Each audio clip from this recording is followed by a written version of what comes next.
राम राम. आपल्या विश्व चैतन्य चॅनलला सगळ्यांनी सबस्क्राईब करा हो माय बाप. आणि मग भगवंताला चिंता पडली. भगवान परमात्म्याने शुकाचार्य महाराजांना प्रेरणा दिली आणि म्हणून शुकाचार्य महाराज लक्षपूर्वक ऐका, भगवान शंकराचा अवतार आहेत. संहाराचं काम त्या ठिकाणी भगवान शंकराचं आहे ना. शुकाचार्य त्या ठिकाणी भगवान शंकराचा अवतार, परीक्षितीचा मृत्यू त्या ठिकाणी मंगलमय करायचा आहे. आणि म्हणून शुकाचार्य महाराज तिथे येऊ लागले. आला शीतल शांतीचा वारा, त्याने सुख झाले या शरीरा, विठ्ठला पातकांचा थोडा, असे असणारे शुकदेवजी महाराज आणि येऊ लागले. श्रीमद भागवताचा पाठ त्या ठिकाणी करत करत येत आहेत. तत्र भवत भगवान व्यासपुत्र यदृच्छया गामट्टमानपेक्ष अलक्षलिंग निजलाभ पुष्ट मृतस्य बालर वधूट वेशः.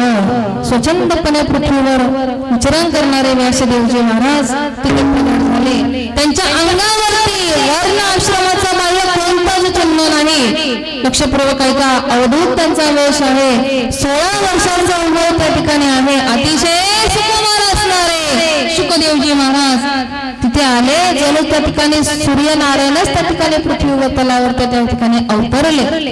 असे अतिशय असणारे शुकाचार्य महाराज ऋषीमुनी म्हणू लागले, राजा तू आम्हाला विचारत होतास ना की मरणासन्न ज्याचं मरण त्या ठिकाणी जवळ आलेलं आहे त्याने काय करावं, कोणतं साधन करावं ते तुम्ही आम्हाला सांगा.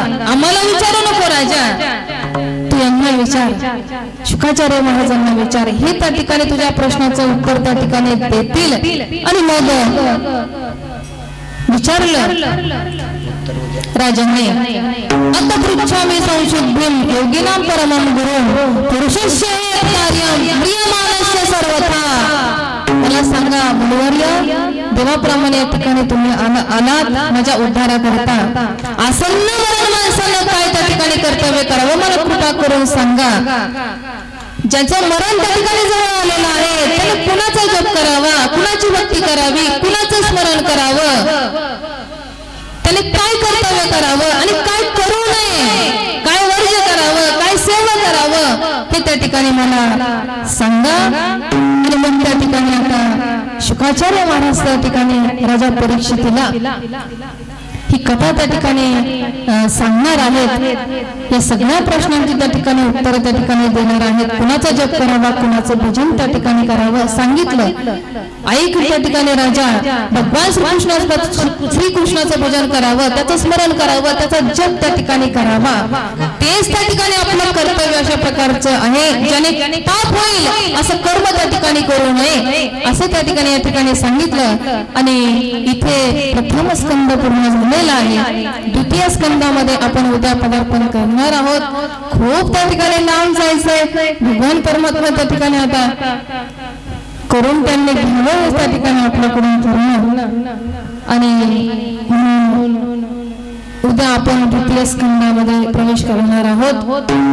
या सगळ्या प्रश्नांचे उत्तर राजा परीक्षितीच्या उद्धारासाठी त्या ठिकाणी आता सांगणार आहेत कथा शुकदेवजी महाराज राजा परीक्षितीला. म्हणून या ठिकाणी आपण विराम करतो आहोत कथेचा. यानंतर आता आरती होईल. नंतर आपले त्या ठिकाणी आदरणीय आपल्याला सूचना देतील. त्याचं काटेकोरपणे नियमाचं त्या ठिकाणी पालन करायचं, जे सांगतील ते. आणि या ठिकाणी आता आरती होईल आणि नंतरच आपल्या सर्वांनी जागा सोडायची. चला उठा, आरतीला वेळ आहे. ज्यांना आरती त्या ठिकाणी भागवताची आरती करण्याकरता, शुकदेवांची आरती करण्याकरता समोर या. राम राम. आपल्या विश्व चैतन्य चॅनलला सगळ्यांनी सबस्क्राईब करा हो माय बाप.